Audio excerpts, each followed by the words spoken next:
ইউসুফ কয় হুয়া ফির রিহমি সাওয়ারানি রব্বি, আরে আমার এই সুন্দর চেহারা সাময়িক সময়ের জন্য আল্লাহ আমার মায়ের পেট থেকে দিয়ে আমার দুনিয়ার মধ্যে পাঠাইছে, এখানে আমারে পাম দিলে কোনো কাজ হবে না। এবার জুলাইখা বলে ইয়া ইউসুফ মা আহসানা শারাকা, তাফসীরে কুরতুবীর মধ্যে আছে ইয়া ইউসুফ মা আহসানা শারাকা, হে ইউসুফ তোমার চুলের মতো চুল আমি জিন্দেগিতে কোনো পুরুষের দেখি নাই, এত সুন্দর চুল আল্লাহ তোমারে দান করেছে। পয়গম্বর ইউসুফের চুলের প্রশংসা করে পয়গম্বর ইউসুফ বলেন ওয়া আউয়ালু শাইইন ইউবলা মিন্নি ফি কবরি, আমার এই চুল দিয়ে তুমি আমারে টলাইতে পারবা না, বরং আমার এই চুলগুলা আমি মারা গেলে পরে আমার মাথা থেকে চুলগুলা সব আলাদা হয়ে যাবে। এবার কয় ইয়া ইউসুফ মা আহসানা আইনাইকা, তোমার চোখের মতো চোখ আমি জিন্দেগিতে কোনোদিন দেখি নাই, এমন সুন্দর দুইটা চক্ষু আল্লাহ তোমাকে দান করেছে। পয়গম্বর ইউসুফ বলে জুলেখা বিহিমা আনজুরু ইলা রাব্বি, এই দুইটা চোখ আমাকে আল্লাহ করে দেখার জন্য নয়, আমার আল্লাহকে দেখার জন্য দান করেছে। ইয়া ইউসুফ ইরফা বাসারাকা ফানজুর ইলা ওয়াজহি, হে ইউসুফ ওই চোখ দুইটা দিয়ে একটু আমার দিকে তাকা, কেমন তোর পুরুষ তুমি হইলা, আমার মতো একজন নারীকে পায়া নিচের দিকে তাকায় রইছ রে ইউসুফ, একটু চোখটা উঠা আমার চেহারার দিকে একটু তাকায় দেখোস না আমাকে কেমন দেখা যায়। পয়গম্বর ইউসুফ বলেন ইন্নী আখাফুল আমা ফি আখিরাতি, জুলেখা যদি আমি তোর দিকে একবার তাকাই আমার ভয় হয় কাল কিয়ামতে আল্লাহ আমার চোখ দুইটা কানা বানায়া ফেলাইবে। ইয়া ইউসুফ আলকাইতু কাদ ফারাশতুহু লাকা, ইয়া ইউসুফ কত সুন্দর একটা চাদর তোর জন্য আমি টানাইছি দেখোসনি, আজ এই চাদরের অন্তরালে চলে আস, ফাদখুল মাই, আমার সাথে তুমি এখানে আসো।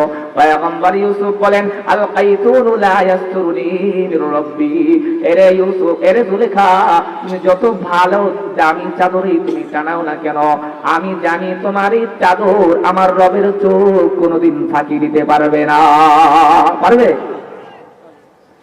আমার রবের চোখ কোনোদিন ফাঁকি দিতে পারবে না।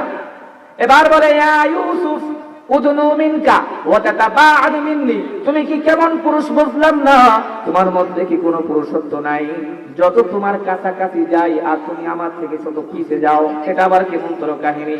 উদনু মিনকা ওয়া তাতাবাআদু মিন্নি, যত কাছে যাই তত তুমি আমার থেকে দেখি দূরে যাও।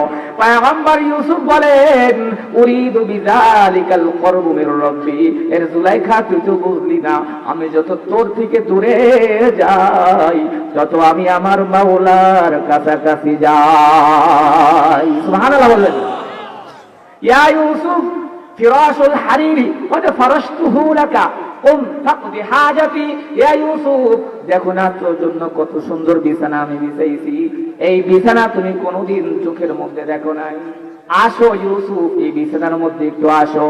পয়গম্বর ইউসুফ আলাইহিস সালাতু ওয়াস সালাম বলতেছেন এরে জুলেখা তোর এই নরম বিছানার মধ্যে যদি আমি একবার যাই আমার ভয় হয় ইদান ইয়াযহাবু মিনাল জান্নাতি নসিবি, চিরকাল আমার কপাল থেকে নসিব থেকে আল্লাহর জান্নাত হারায়া ফেলাই। এভাবে কত ভাবে যে কৌশল অবলম্বন করলো, তাফসীরে কুতুবের মধ্যে কত চমৎকার ভাবে তুলে দেওয়া হয়েছে, এত কৌশল অবলম্বন করেছে। পয়গম্বর ইউসুফ আলাইহিস সালাতু ওয়াস সালাম ক্বালা মাআযাল্লাহ, এই কথা বইলা যখন দৌড় মারছে আল্লাহ বলে ইউসুফ এতক্ষণ পর্যন্ত তুই আমার সাথী ছিলি, আমার দিকে তাকায়া গুনাহের কাজের মধ্যে জড়াস নাই, যা তোকে নিষ্কলঙ্ক রাখার জন্য পুত পবিত্র রাখার জন্য প্রত্যেকটা দরজা একটা একটা করে আমি খুলে দিলাম। সুবহানাল্লাহ বলেন, সব খুলে দিয়েছি। তাই যুবক ভাই পয়গম্বর ইউসুফের মতো যদি হও গুনাহের কাজ থেকে সরানোর দায়িত্ব আল্লাহ গ্রহণ করবেন, কিন্তু তুমি তো ইচ্ছা করে গিয়া গুনাহের কাজের মধ্যে জড়িত হও, তুমি জানো এখানে ডান্স হবে, জেনা হবে, ব্যভিচার হবে, তুমি আবার সেখানে খুইদা গানের কনসার্টে যাও, কিন্তু পাশে কোনো বুজুর্গ উলামায়ে কেরামের কথা শোনার জন্য আসো না।